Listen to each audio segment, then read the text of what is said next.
A reading from the book of Deuteronomy. Clean and unclean food. You are the children of the Lord your God. Do not cut yourselves or shave the front of your heads for the dead. For you are a people holy to the Lord your God. Out of all the peoples on the face of the earth, the Lord has chosen you to be his treasured possession. Do not eat any detestable thing. These are the animals you may eat: the ox, the sheep, the goat, the deer, the gazelle, the roe deer, the wild goat, the ibex, the antelope and the mountain sheep. You may eat any animal that has a divided hoof and that chews the cud. However, of those that chew the cud or that have a divided hoof you may not eat the camel, the rabbit or the hyrax. Although they chew the cud, they do not have a divided hoof, they are ceremonially unclean for you. The pig is also unclean, although it has a divided hoof, it does not chew the cud. You are not to eat their meat or touch their carcasses.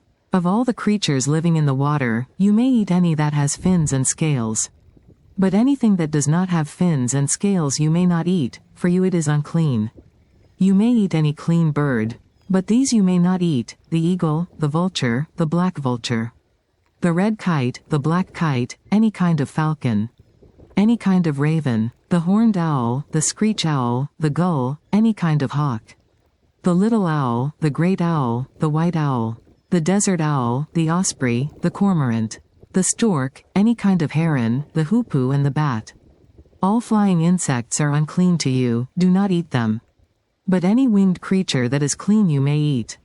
Do not eat anything you find already dead. You may give it to the foreigner residing in any of your towns, and they may eat it, or you may sell it to any other foreigner.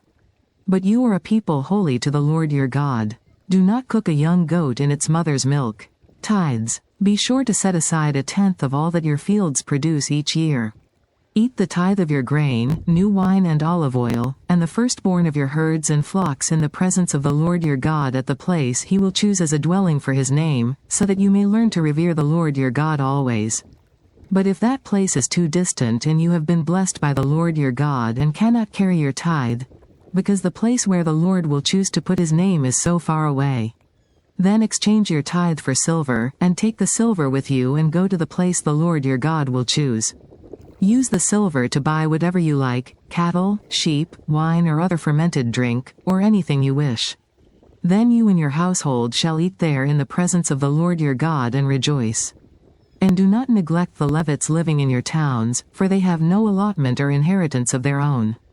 At the end of every 3 years, bring all the tithes of that year's produce and store it in your towns, so that the Levites, who have no allotment or inheritance of their own, and the foreigners, the fatherless and the widows who live in your towns may come and eat and be satisfied, and so that the Lord your God may bless you in all the work of your hands.